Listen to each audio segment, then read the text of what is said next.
The Hat, written by Sollace. The room was filled with a deafening silence, only to be broken by the occasional squeak of Granny Smith's chair in the next room.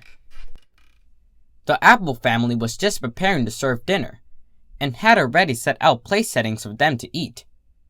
That is, until Applebloom's question halted the normal efforts.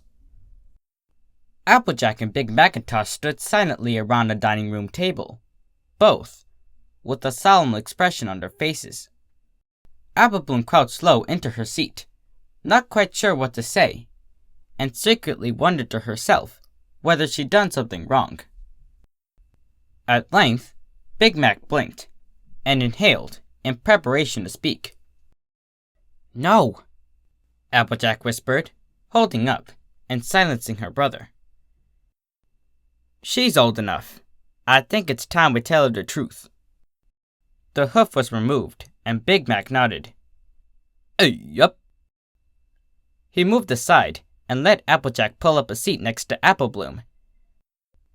She scooted the chair closer and pushed the plates and silverware aside to clear space between them. Applebloom was confused. The question she asked seemed innocuous enough. She simply wanted to know why AJ wore that hat all the time. If she'd known they would start acting this way, she likely would have held her tongue instead. Applejack removed her hat and set it square on the placemat in front of her. She took a moment to fiddle with it.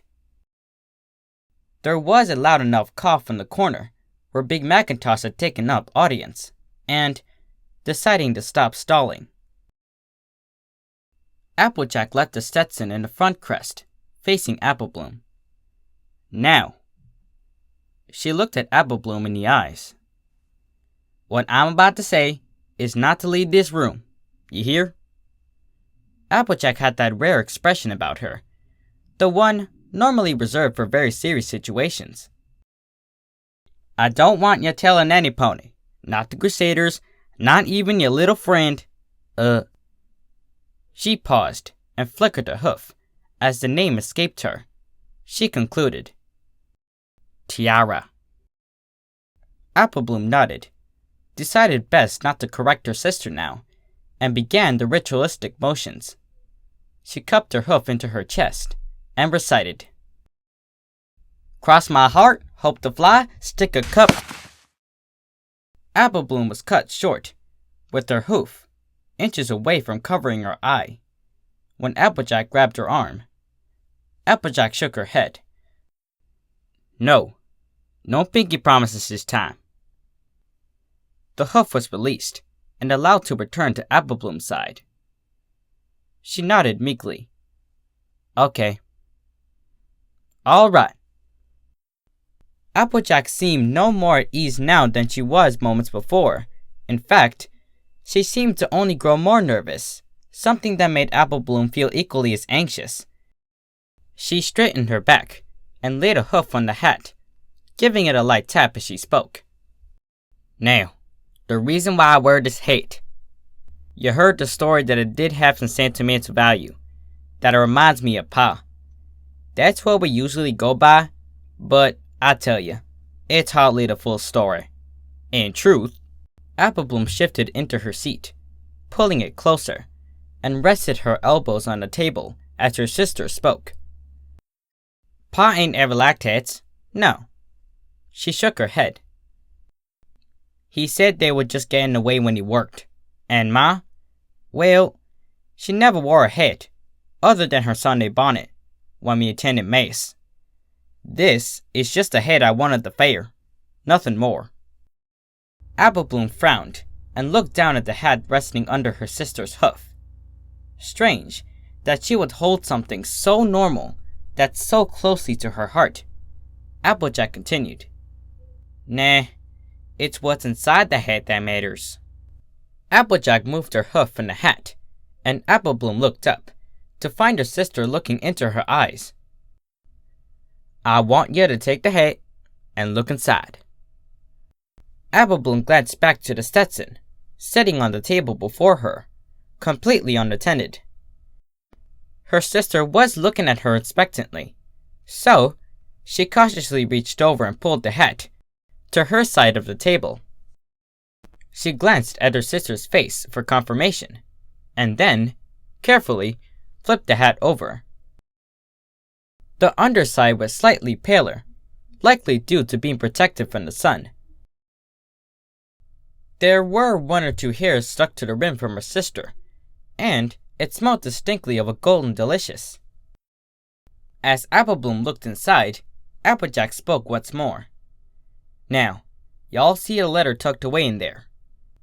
Sure enough, there was a small piece of paper tucked neatly into the hemline. Applebloom glanced back to her sister's face, one more time, not seeing her move to stop her, and she slowly removed the letter from its hiding place. "What y'all have there is the most valuable item I have in my possession," she continued to explain as Applebloom inspected the envelope. It was well worn, torn in places too. The paper had turned brown in patches from age, and the edges became more flailed from being handled too often. She turned it over in her hooves and observed the wax seal on the front. It bore the insignia of a single apple in the center, framed nicely by 3 small flowers around the edges. The family insignia. "Y'all remember the story of how I got my cutie mark?" She nodded. "Yeah." "You see, in my early years, I didn't want anything more than to get away from this farm. I was young and confused. And when the chance came for me to move to the big city with Aunt Orange, you can imagine I jumped at chance. What I didn't tell you, though, is I didn't care that I would be gone during my birthday. Mom and Pa didn't tell me this, but I could tell they were putting on their best face when they sent me off that early fall morning. They were sad to see me leave, yeah, but they were proud of me chasing my dreams. Little did I know that it would be the last time I saw them." Applebloom had rapt attention on the letter in her grasp, and looked up, when her sister didn't continue. Applejack was slumped into the seat, and looking away. She wanted to ask her sister what was wrong, but Big Mac spoke up before she could. About a month into Applejack's trip, he trotted back into view beside the table. "They wanted to surprise her for her birthday. They left me to look after you while they were gone, and packed their things up early one morning to catch a train out to Manhattan." Applejack sniffed and wiped her muzzle with a fetlock. "Yeah." She turned back to face the table and tried to smile, but Applebloom couldn't help but notice a slight redness around her sister's eyes. "Of course, I never got the surprise visit. I only found out what happened after I got back to the farm. I'd seen news of the train crash in the papers, but I didn't think nothing of it. A week passed. We didn't know what to do at this point. I spent most of my time locked up in my room. Granny Smith took care of the farm. Then, this letter arrived." She pointed to the paper in Applebloom's hooves. "It was addressed to Aunt Orange's place, but it had gotten lost in the mail somehow." Applebloom looked back down at the letter.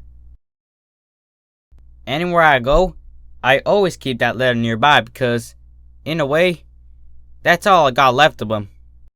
Now, it's only fair that you get to see it as well." Applebloom looked up to see her brother and blurry-eyed sister looking at her with thin, expectant smiles. Big Macintosh was standing behind Applejack's chair, with the hoof resting over her shoulder. She looked back at the letter, and ran a hoof along the wax seal. The seal had not been broken, but she could see the faint marks where the top of the envelope had been cut out with a letter opener. She tipped the envelope over, and carefully slid the contents out with her right hoof. Then, placed the empty envelope back inside Applejack's hat.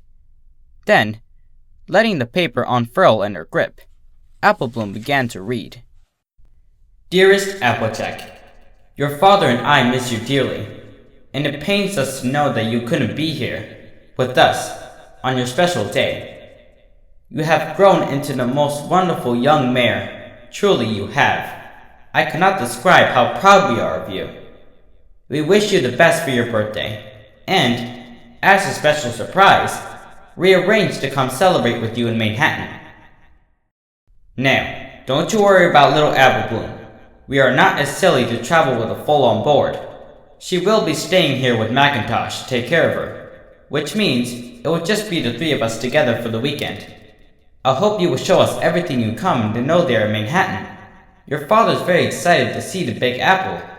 We are now finishing our packing, and your father seems anxious to get a move on.